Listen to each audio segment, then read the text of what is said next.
सबको जय मसीह की। क्या आप जानते हैं पवित्र बाइबल का वचन मत्ती 26:41 में क्या कहता है? तुम जागते रहो, निरंतर प्रार्थना में लगे रहो कि तुम परीक्षा में ना पड़ो।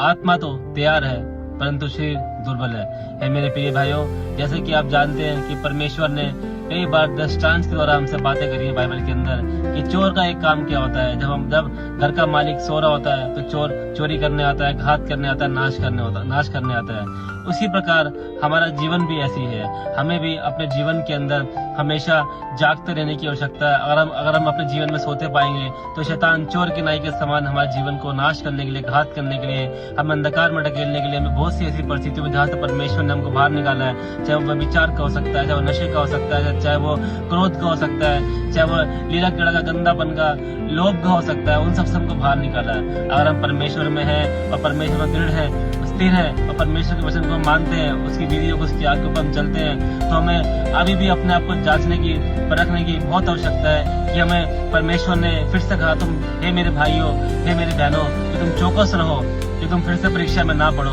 क्योंकि आत्मा तैयार है, शरीर दुर्बल है। जैसे कि आप जानते हैं अभी लैंड सीजन चल रहा है, परमेश्वर के बलिदान का वो सीजन चल रहा है, जिसमें परमेश्वर 40 दिन फास्टिंग के साथ हमारे साथ रहा। उसके बाद वो उसने सारी हमारी ताड़नाओं को, सारी अपराधों को क्रूस पर उठा लिया। इसलिए परमेश्वर कहता है कि जब मैंने तुम्हारे सारे अपराधों को, ताड़ना को उठा लिया है, इसलिए जब तुम्हें प्रार्थना में लगने की बहुत आवश्यकता, तुम प्रार्थना में लगे रहो, निरंतर जागते रहो। ऐसा ना हो कि तुम सोते पाओ और शैतान आए तुम्हारा घात करके चला जाए। जो जैसे चोर आता है, चोरी करके जाता है, वैसे शैतान का काम होता है। इसलिए परमेश्वर के वचन के अकॉर्डिंग हमको हमेशा निरंतर प्रार्थना में लगने की बहुत आवश्यकता है, क्योंकि पवित्र बाइबल का वचन भी बताता है हम निरंतर प्रार्थनाओं में लगे रहते हैं, वचनों में लगे रहते हैं, तो शैतान हमारे पैर तले कुचल जाता है। सबको जय मसीह की।